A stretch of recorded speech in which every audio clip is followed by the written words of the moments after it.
One piece के अंदर ये बुड्ढा बहुत ही ज्यादा मशहूर है और इसी के साथ ये भी माना जाता है कि जो इसकी स्वॉर्ड्समैनशिप है वो बहुत ही ज्यादा खतरनाक है, जो कि हमको मांगा के अंदर दिखाई भी गई थी कि किस तरीके से इसने कुछ सेकंड्स के अंदर सारे के सारे पैसिफिस्टास की मार के रख दी थी। तो फिर अब यहाँ पे क्वेश्चन ये उठता है कि आखिर इस बंदे के पास बेस्ट स्वॉर्ड्समैन का खिताब क्यों नहीं है। इसको देख के तो भाई साहब को भी बता देगा कि जो इसकी एज है वो होकाई मियाओक से बहुत ही ज्यादा है। तो यहाँ पे हम आराम से ये तो बोल ही सकते हैं कि इसको जितने भी मूव्स आते होंगे वो काफी ज्यादा परफेक्ट और स्ट्रांग होंगे। तो फिर आखिर इसको बेस्ट स्वॉर्ड्समैन का टाइटल क्यों नहीं दिया गया और होकाई मियाओक को क्यों दिया गया। वैसे इस चीज का कंपैरिजन हम और भी लोग के साथ कर सकते हैं, जैसे कि शैंक्स या फिर रॉजर। इनकी भी जो स्वॉर्ड्समैनशिप है वो बहुत ज्यादा अच्छी है, पर इनको भी बेस्ट स्वॉर्ड्समैन का टाइटल नहीं मिला। पर ऐसा क्यों भाई, होकाई ने ऐसा क्या कर दिया जो उसको बेस्ट स्वॉर्ड्समैन का टाइटल मिल गया और बाकियों को नहीं मिला। अब यहाँ पे हम बाकी लोग के बारे में बात नहीं करेंगे, हम भाई सिर्फ और सिर्फ इस बुड्ढे के ऊपर फोकस करेंगे। ये बुड्ढा 5 एल्डर्स में से एक है और अगर इसका जो स्वॉर्ड्समैनशिप का पावर लेवल है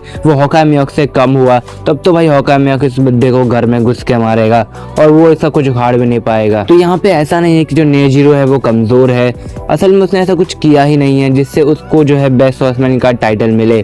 अब यहाँ पे कुछ किया नहीं है, इससे मेरा मतलब ये है कि उसने कभी पूरा वर्ल्ड घूमा ही नहीं है। उसने एक ही एरिया में रह के अपने आप को ट्रेन किया है और स्ट्रॉन्ग बनाया है। भले ही वो 5 एल्डर्स में से एक है पर उसने भी पूरा वर्ल्ड नहीं देखा है। और वहीं दूसरी तरफ होकाई मियाओक ने अपनी छोटी सी शिप पे बैठ के पूरा का पूरा वर्ल्ड घूमा है और उसको रास्ते में जो भी मिला है उसने उसको चैलेंज किया है और डिफीट किया है। इसी वजह से उसके पास एक टैग आ गया कि उसने हर एक स्वॉर्ड्समैन को डिफीट किया है वर्ल्ड के अंदर। और अब ऐसा कोई भी स्वॉर्ड्समैन नहीं है जिससे उसने फाइट ना की हो या फिर उसको डिफीट ना किया हो। यही कारण है कि उसके पास बेस्ट स्वॉर्ड्समैन का टाइटल आ गया, क्योंकि उसने प्रूव कर दिया था कि उससे कोई स्ट्रॉन्ग बचा ही नहीं है। और वही दूसरी तरफ बाकी पायरेट भले ही स्ट्रॉन्ग थे जैसे कि गोल्डी रॉजर और शैंक्स, पर उन्होंने कभी भी ऐसा कुछ नहीं किया है। भले ही रॉजर ने पूरा पूरा वर्ल्ड घूमा था पर उसने सबको डिफीट नहीं किया था और शैंक्स फिलहाल क्या कर रहा है किसी को नहीं पता। तो फिर हाँ, स्ट्रॉन्गेस्ट स्वॉर्ड्समैन का टाइटल लेने के लिए तुमको वर्ल्ड के अंदर हर एक स्वॉर्ड्समैन को हराना पड़ेगा या फिर स्ट्रॉन्गेस्ट से स्ट्रॉन्गेस्ट स्वॉर्ड्समैन को हराना पड़ेगा, जो कि जोरो कर रहा है।